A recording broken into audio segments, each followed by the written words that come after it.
ദശകം 43 തൃണാവർത്തവധം. ത്വാമേകദാ ഗുരുമരുത്പുരനാഥവോഢും ഗാഢാധിരൂഢ ഗരിമാണമപാരയന്തി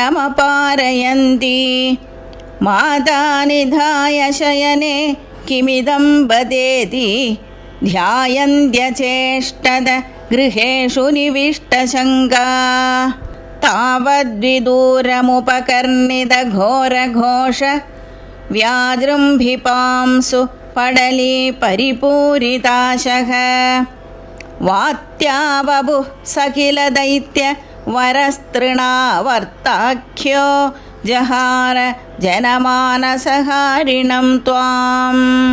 ഉദ്ദാമപാംസു തിമിരാഹത ദൃഷ്ടിപാതേ ദ്രഷ്ടും കിമപ്യകുശലേ പശുപാലലോകേ ഹാ ബാലകസ്യ കിമിതി ത്വദുപാന്തമാപ്ത മാതാ ഭവന്തമവിലോക്യ ഭൃശം രുരോദ താവത്സദാനവ പരോപി ച ദീനമൂർത്തിഃ ഭാവത്കഭാര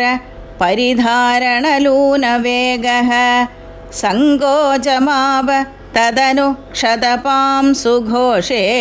ഘോഷേ വ്യതായത ഭവജ്ജനനീ നിനാദഃ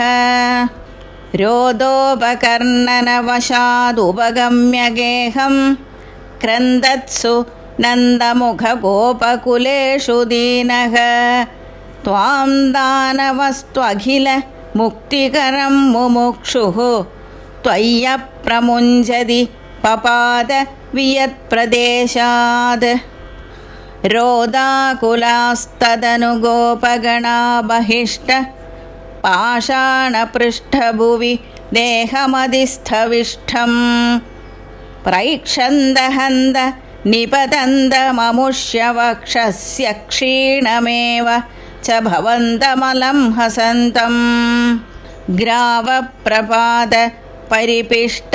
ഗരിഷ്ടദേഹ ഭ്രഷ്ടാസു ദുഷ്ടധനുജോപരി ദൃഷ്ടഹാസം ആഘ്രാനമംബുജ കരേണ ഭവന്തമേത്യ ഗോപാദധുർഗിരിവരാദിവ നീലരത്നം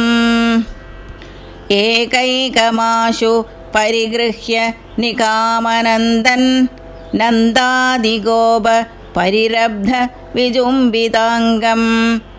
ആദാതു കാമ പരിശങ്കിത ഗോപനാരി ഹസ്താംബുജ പ്രപതിതം പ്രണുമോ ഭവന്തം ഭൂയോബി കിം नु കൃണുമ പ്രണതാർത്ഥിഹാരി ഗോവിന്ദയേവ പരിപാലയതാത് സുതം നഃ ഇത്യാദിമാതരപിതൃ